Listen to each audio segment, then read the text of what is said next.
injuries going out. So, I mean, what can you tell me about her play today and being the second highest scorer on your guys' bench?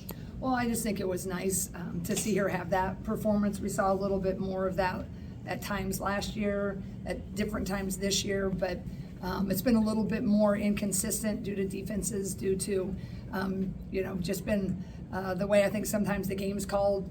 She couldn't quite get in a rhythm with fouls. So I just am really happy for Hannah. They all put in so much work, and, everybody, she's, really sacrificed a lot from the 4 to the 5, and, played the 4 to start and the 5. So just happy. And I hope that's going to bode well for the Big Ten tournament, that she's going in with that type of confidence. Jeff? Yeah. Looks like it's going to be Wisconsin again on Wednesday. Good thing, bad thing? Just. Well, I think Sean had the scout, that's a good thing, because then he doesn't have to pour over someone you played, 2 months ago, right? I think it is just a thing, right? I mean, every coach, you could probably find a reason why you don't want to play someone, and then you always want to play someone else that you're not playing, and have you play that team, then you wish you were playing the other team. So I think it'll be interesting. They should have some confidence with the first half, right? Hopefully we have some confidence with how, we came out in the second half, but I don't really have a feeling. I'm just, I just know, not my first rodeo. Anything happens in March, and so it doesn't really matter. You got to be ready, and if you're not ready, then you don't get to have as much fun. So I do think we'll be ready. I'd like to think it. I don't think I'll have to get their attention with, how that first half went. But Jen, just looking at the regular season as a whole, to win 20 games, with the change you navigated in the offseason, to the losing streak, is that an accomplishment in some sense? I think so. I mean, I feel like it's one of the toughest leagues in the country. I think that's pretty well understood.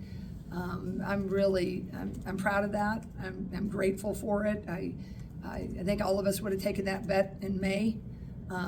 And where this group was about 5 years or 5 months, weeks ago, I don't know if a lot of people would have thought maybe we could have put that together. And so I think any conference you're in, I think basketball, when you hit that 20 win mark, you have a sense of accomplishment, because that usually has meant really good things for the postseason if you get the at-larges and so forth. But I think that was one thing when I started. I thought, man, if we could get to that would be great. So I'm personally very happy, and I'm really happy for this team, especially what they had to do to get here. You mentioned the first half really getting the team's attention, and you go into halftime tied. I guess, what's your message to the team in that moment? Are you going in full bore, and how do you adjust going into the second half? Yeah, well, I mean, I think I've been around enough senior days. They're just weird. They're odd. There's just with women, there's a lot. I mean, that's all I've coached, but there's just a lot of connection. And yesterday there was tears in practice, right? Just happy tears, like it's the last time, and so you're managing all of that. You try to talk about the pink elephant in the room and try to get them to be that 40 minutes. That I just never know about senior days, whatever role I'm playing, assistant, associate, head. And I think I told in my press conference, like, I just really was surprised every time I watch Wisconsin that they were, at one point battling to get to the tournament, because they do have really good 3-point shooters. And I am a huge Sarah Williams fan. I mean, evidence. I mean, if you get her behind her, she's going to make you pay, right? So it was just an uneasy feeling. So it wasn't like I thought we were just going to show up and just, have a heyday. I mean, that's what I told the players, that I kind of did, get a little bit intense at halftime. I didn't think our defensive intensity was there. I think we were too kind of worried about all the emotions, or felt like we just didn't have our focus. And I just reminded them, like, what team have we played this year that we won really easily without a fight, with the exception of Washington? None. None here, none on the road. And I said, this is Big Ten. just because we're here and we're trying to win for these seniors, that don't mean nothing. So I just try to get them back on track with our defense, and I really thought our offense was going to come back. I mean, we were so cold, and I just was happy that we locked in defensively a little bit better. I mean, they kept fighting. I wasn't surprised at that, but I just I thought we were probably a little emotional to start. Starting. For as much as what's new has been a theme this year, you enter March with a coaching staff and a roster and a lot of people on it that were right in the thick of March's intensity and all it brings for the last couple of years. Just, I guess, how do you feel like that can be a benefit moving into postseason play? Well, I mean, you hope it is, right? Because that's what they know, right? It's what they had fun, you know, they know how hard it is. I mean, the Big Ten championship game last year was just such a barn burner, right? So I think they just have a really good perspective. They're excited, they have confidence, they kind of know what to expect, but they also know that March is filled with the unexpected. So I think it's nice to have that, you know, because I think our seniors earlier, our vets were a little inconsistent, and the freshmen were kind of leading us. I think the vets have mostly settled. So hopefully, you know, they can lead them into that. And I hope it's that confidence and the memory and the, you know, just playing with a lightness and a joy that'll kind of carry us to some fun in March. But, you know, it's going to be, depending on what happens, you know, probably 5 games, right, in 5 days. Is that probably what it's going to be like? So I haven't focused on that. I just think anything can happen in March. And I'm glad I have the vets that have been there. Now, granted, they're in really different roles. You're going to be asking them to go into Indy, but hopefully they've got some experience. Kyle, what did you think was different about your team's play in the second half, and did you make any adjustments at the halftime that kind of led to that? Yeah, we had some miscommunication. I wanted the fours to be fronting, and I wasn't clear on that. They were getting, you know, you can think you're fronting and get stuck behind, and that's what I thought was happening. Well, they were playing behind. You know, you don't really know, right? So I wanted to front that. So we made that adjustment a little bit more. We tried to kind of choke a little bit more, but we just kind of upped the intensity a little bit, and I thought our offense started to look a little more. We settled for way too many threes to start the game, and so you know, got up 10-2, and then I think you can think it's going to be a little easier, and then you get cold and they fight, right? So we just tried to change that. Not always, you know, try to play behind a little, but I really wanted our fours to try to do that. So that was that adjustment. But I just thought we just did our principles better. We just weren't that sharp to start. And credit Wisconsin. I mean, they play hard. Number 3 can shoot it. She didn't need much space. I mean, that 1 and 25. That combination is that high-low. You don't see that very much. I mean, when's the last? I mean, women's game where we have that really the 4 to 5. I love that, right? I love that style, and they do it well. So they played hard. It wasn't us just being off. I think it was emotional, but they beat Michigan. I mean, this league just beats people. Jan, looking back at this year for Lucy, I mean, you bring her in to score, right? She Mm-hmm. leads the team in scoring all season, and then leads the team in scoring tonight. It just kind of seems like poetic justice. Mm-hmm. I don't know. Would you agree with that? Yeah, you know, I just give Lucy so much credit because, you know, few people would have the courage to really look at a school where you knew the GOAT had just left. And, you know, she just really liked, I think, our culture. And I think she liked that, we have great fans. And she felt the culture when she came. And that was amazing. But then when she held with all the changes, right? And it's just hard to be a point guard in the portal when you come in, and then you have all the coaching change, right? So she's, even though I was pretty similar to what we had, but what she handled and kept leaning into moments, and I just can't say enough, and I think she's done a really beautiful job. And I'd like to think she's kind of been hitting her stride a little bit more.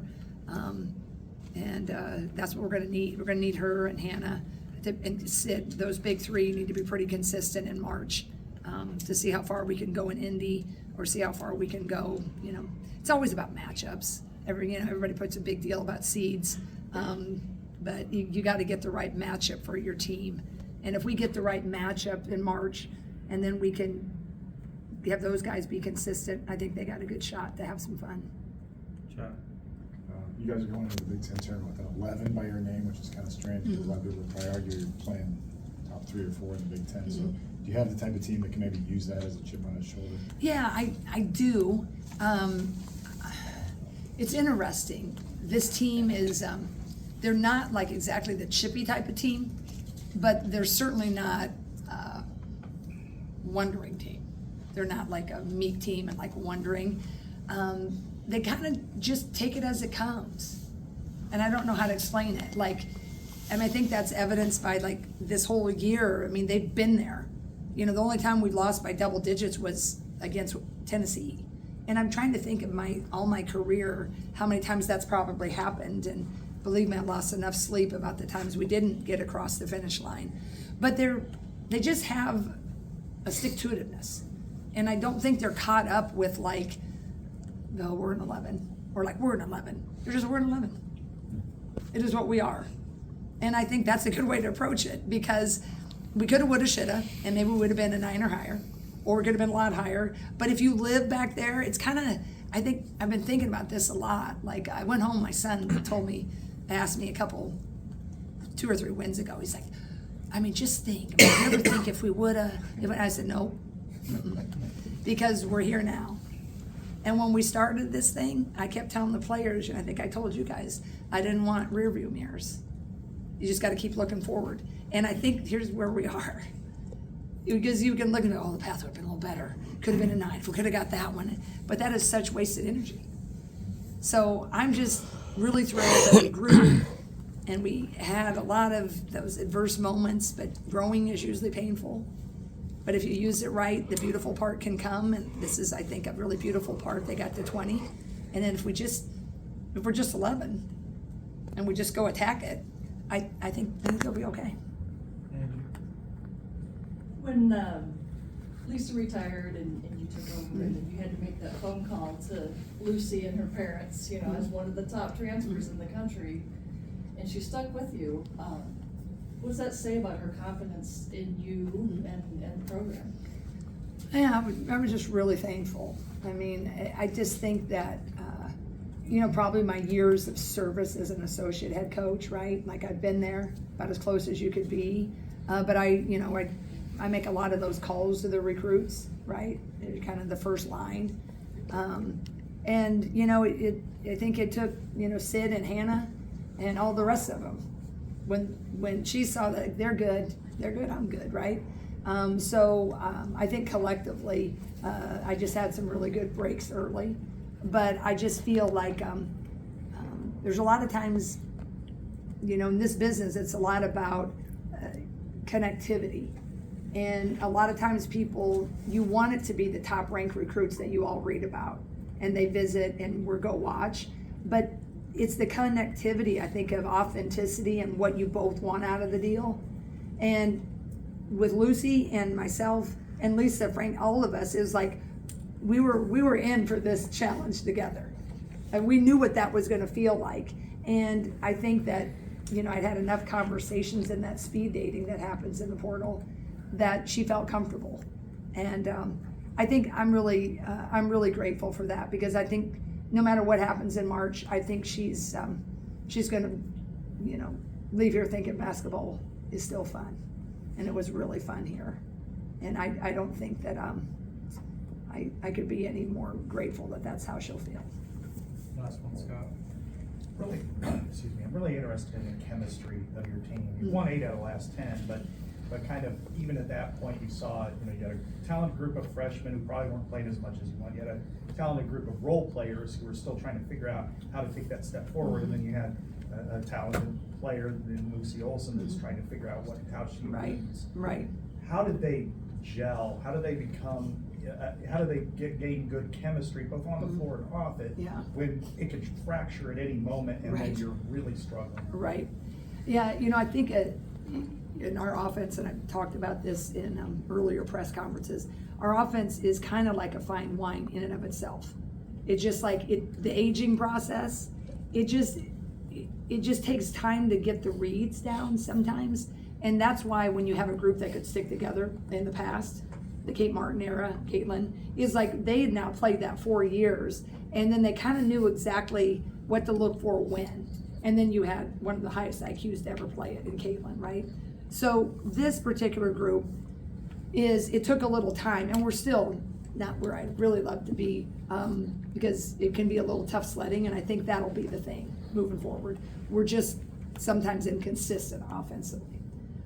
But we got better enough in it. So I think that was one thing. They started to really get confidence and like, oh, if I do drive and I look for Taylor, that is gonna be open. And then if Taylor's covered, we'll do what we call a reverse circle, and then I can attack the closeout, and voila, I got 2. So a lot of that took time. But, we do work on that culture piece a lot. You have to allot certain hours for practice. You can only be with them 20 hours a week. And then we've always paid attention to, sometimes you sacrifice an X's and O's to make sure that it's right in here. And really learning how people communicate and what you need may be different than what, Ryan needs or whatever. So I think that was worth it. And then I think the culture is the culture here, and the standard is the standard. And the seniors just, the freshmen, I wish I could play more. Everybody, Gino's, Don Staley's freshmen, they all want to do more. But there's those times, right? And when it steadies, and when you want to be a star in your role and not so fixate on the starring role, beautiful things can then become to happen. But it takes a lot of doing. And with these particular years, I think we landed there. That's what we were able to win, I think 8 of the last 10 and be so doggone close in a couple of the others. But moving forward, I think to now get farther down the road in March, we do have to keep tweaking, and we just go a few too many minutes without some offense. Thanks, Jen. Thank you. And thank